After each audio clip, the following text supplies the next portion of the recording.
You wrote this book, How to Raise Entrepreneurial Kids or Children with Daniel Priestley, a book I have yet to read, and a topic that Daniel and I keep teasing to our audience we're actually going to talk about. So this is kind of a preview to all that. He and I both spoke at the same event in 2012, I think, and we just kept in touch since then through a series of different events. I decided that I was going to write a blog post on the topic of how to raise entrepreneurial kids, and I used Harrow, Help a Reporter Out, which I think is called something else now, to send out a request that asked two questions. One of the questions was, how are you raising entrepreneurial kids? And another was, how were you raised to be entrepreneurial? And I thought I would get 2 or 3 responses to write a blog post from.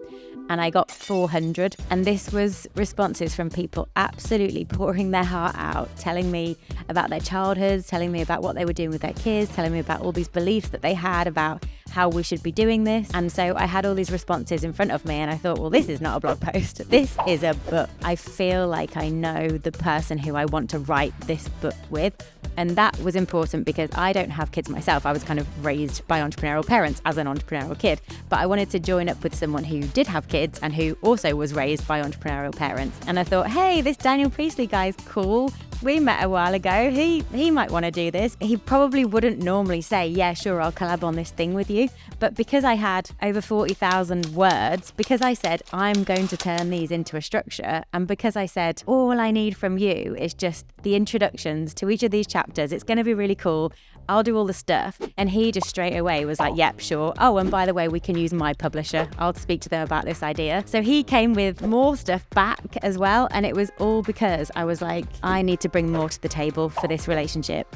And that's how I make the yes easy. And so it was part of the ethos behind the whole book and the whole thinking of we need to give kids better business role models, because all the ones in the media you wouldn't want to aspire to. Business people are always portrayed as really greedy, mean, sweaty, overweight, horrible characters. A big statistic is that if a child grows up with entrepreneurial parents, they're up to 80% more likely to start their own business. But if someone grows up with unemployed parents, they're like 50% more likely to be unemployed themselves.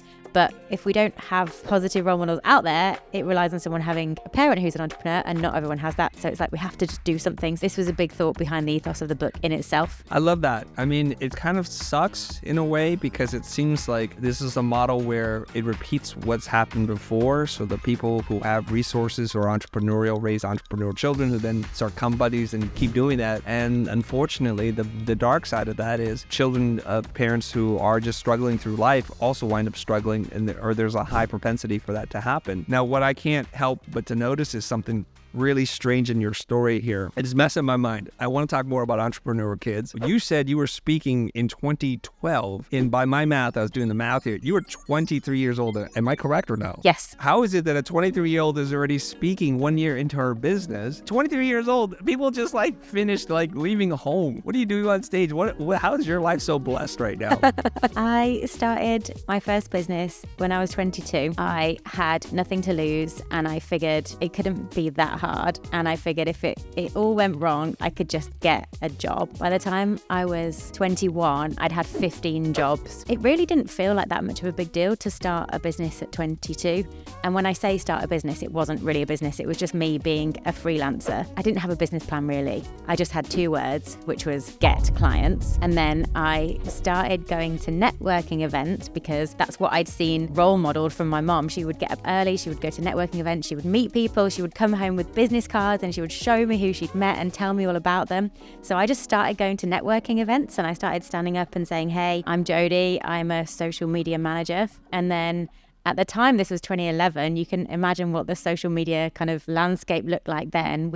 It was nothing like it is now. I was setting up people's Twitter accounts for them and convincing people that they needed to be on this new thing that was all around us, and then started getting clients. And then I feel like the hardest thing is getting your first client. And then after that, you're like, well, I've done it once and now I've got this case study, so I can use that to get the second one. And now I've got 2 case studies, and then it just goes from there. So before that long, I had a business. And then because it was the year it was, and because social media was this thing, there were various different events around that wanted speakers. And so that's how I ended up on a stage talking about why everyone should get a Twitter account at the same event as Daniel Priestley. You're saying things that maybe a lot of people in our audience are going to have a hard time with, like go out and meet people.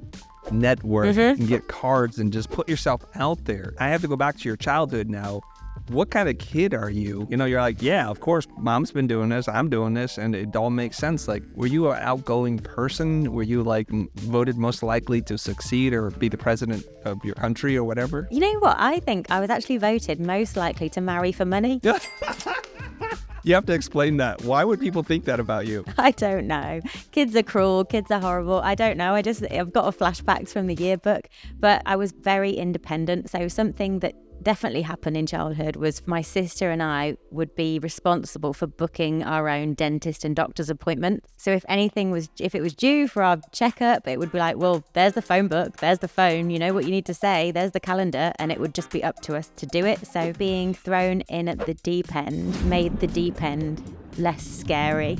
And so networking events, and my first networking event, I had to stand up in front of 60 people and talk for a minute about the business that I'd literally started 2 weeks ago. But once you've done that, you can kind of do anything, and your comfort zone is just so much wider, and then it just becomes a game after that. Do you remember what you said at this meeting? Yeah, so I didn't have a company name, and what struck me was that everyone else had a company name, and I thought, oh no, they're going to find out, they're going to know that I've only just started doing this. And as they were going around the room, I heard from someone who ran JP Entertainment. I heard from someone who ran ML Accountancy. And then there was JS Technical Services. And I was like, there is a pattern here. This is how you name your company. And so I named my company JC Social Media, and it took 2 seconds. And then as it came to my turn, I stood up and I introduced myself as Jodie from JC Social Media. What was your emotional state like? The reason why I asked this is, as a nerd, when it gets closer and closer to me, my heart is racing, my throat's like, my mouth's getting super dry, I'm like starting to sweat, like, oh my gosh, it's almost my turn, and I feel like I'm gonna faint or something. What was it like for you? I think I'd been prepared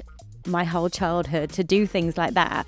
And so when I was younger, you know, if you're in like the school play, or if you're doing a show, or you're doing something that involves you going on stage, I remember talking to my mom about being nervous, and she'd be like, no, you've got butterflies. And I was like, butterflies? And she's like, yeah, that's what you get in your tummy, and it means you're going to do something really exciting. So I think what probably happened at that first networking event was I felt that familiar feeling that we've all got just before you're about to speak. And I thought, oh, butterflies. This must mean that I'm about to do something really exciting. And then it just didn't faze me.